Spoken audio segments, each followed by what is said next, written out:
Hello everyone, my name is Dr. Mehraei and today you're watching tutorial number 6.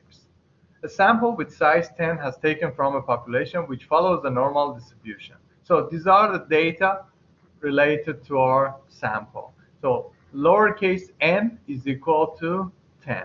And at this stage we don't care about the type of distribution that we have for our population. Later it will be very important and we will talk about it. Now, let's estimate the population mean. So in order to do that, we should find X bar, average of our sample. So how to get average, as you know, based on the formula, we should add all of them together and divide it by n, which is 10. And the result should be 54. And in the exam, please also provide the formulas that we have given you inside the lectures. And we should be careful whenever we are talking about sample mean, we should use X bar. These things are important and we should be careful about them from now on. Okay, now let's estimate the population variance. In order to estimate that, we should find the variance of our sample as a point estimator. How to find the variance? In order to do that, we should one by one, starting from here, 65 minus 54, power it by 2. So 64 minus 54 will be 11 power 2, 121, plus 40 minus 54 power 2, again plus. So we should continue until the end. And it doesn't matter what value you get in the parentheses in terms of negative or positive, because we will power it by 2. So at the end, what we expect from our variance should be a positive number. As soon as you find it, for standard deviation, we should get square root of that, and it will be pretty easy. Okay, next. Find the median of the sample. We should be careful. Whenever they ask us about median, we should order our data. So you see, from the smallest value to the biggest value, minimum to maximum, we should make them in order. We call them ordered data. So if I want to find the mean here, it's not easy. So I should order them. Then later I can apply a formula, or the easiest example for finding the median simply is to find the middle one. For even number of sample size, we said since we have 10 of them, the middle ones would be 5th and 6th one. Average of them would be 42.5. But I will show you how we can use formula, because not always we have a small number of sample size, so we should have a formula in order to find them. Okay, so find the mode of the sample. What is mode? Mode is the most frequent data. When you order them, it's very easy to see that. We have 3, 40. And because of that, 40 is our mode. So once I write mode is equal to 40, and that's the final answer. Now, the last question, which is the most important one inside our tutorial. So let's go through it with details.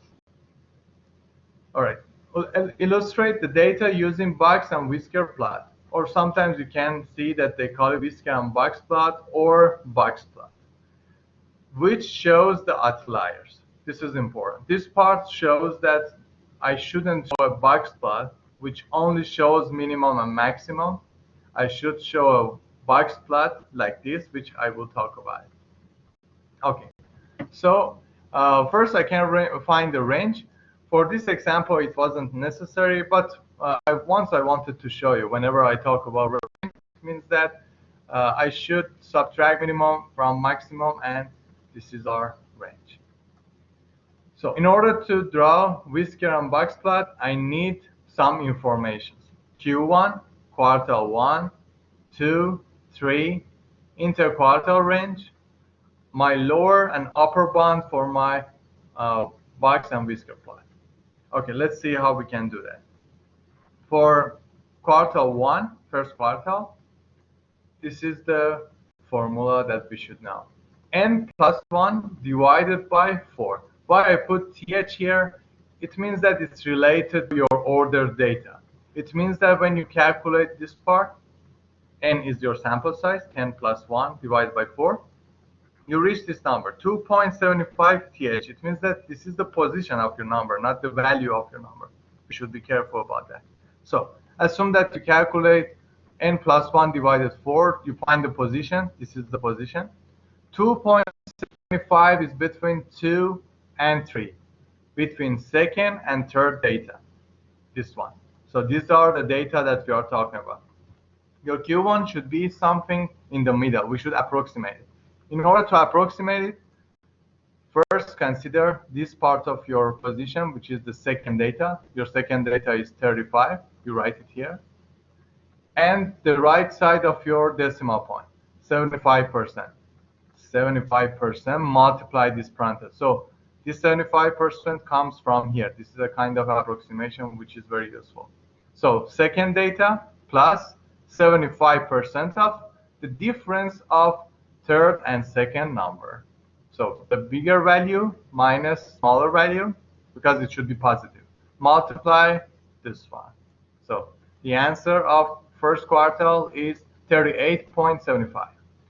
For median, which is your second quartile, they are exactly the same. This is the formula for the position.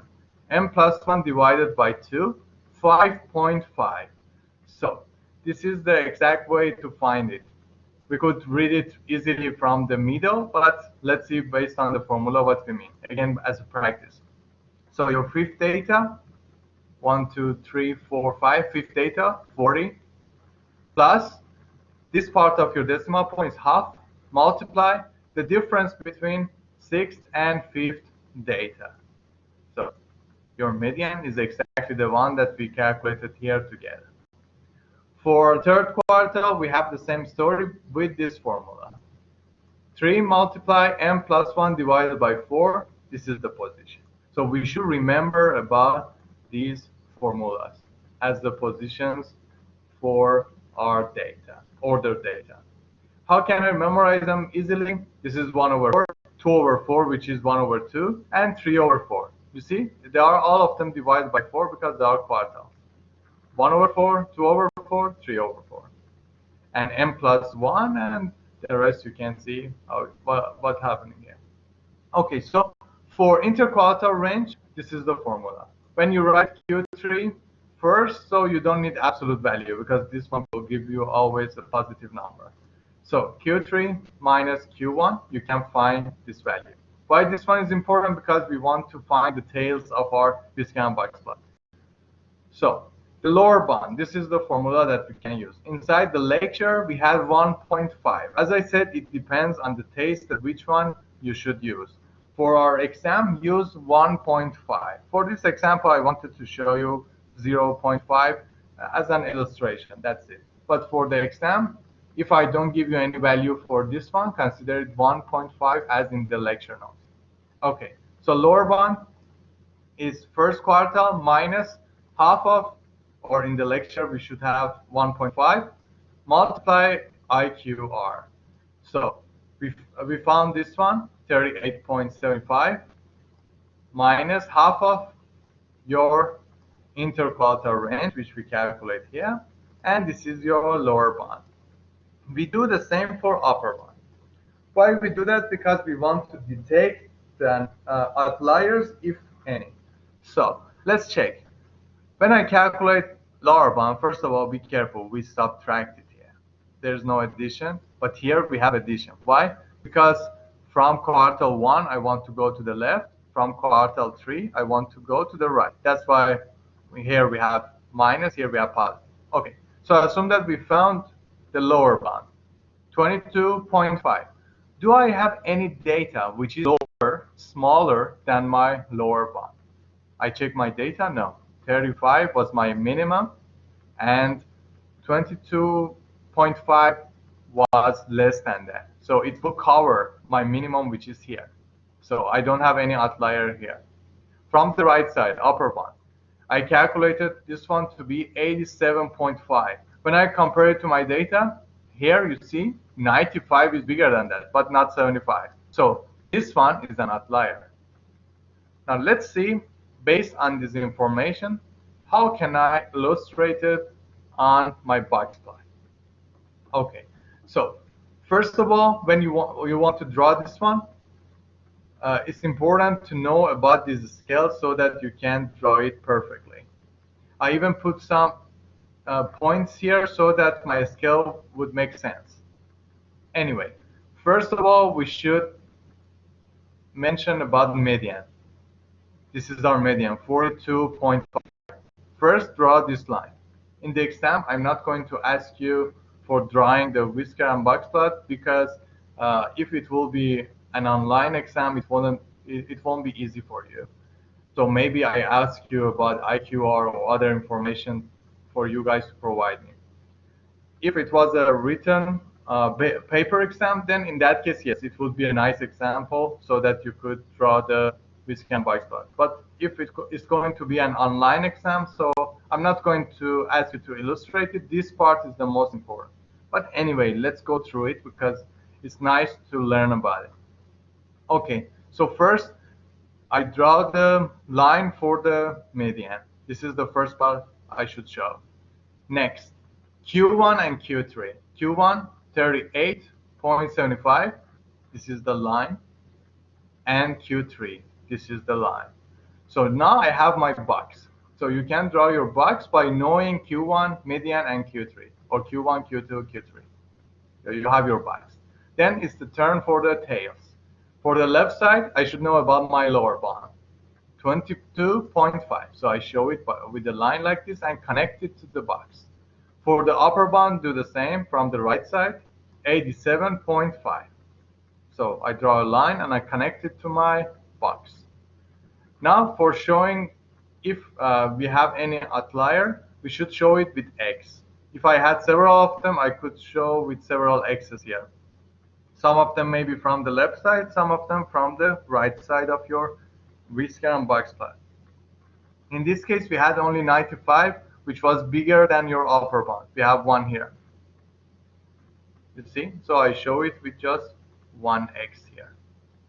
So I hope this one was useful for you guys, and see you guys for the next lectures and tutorials.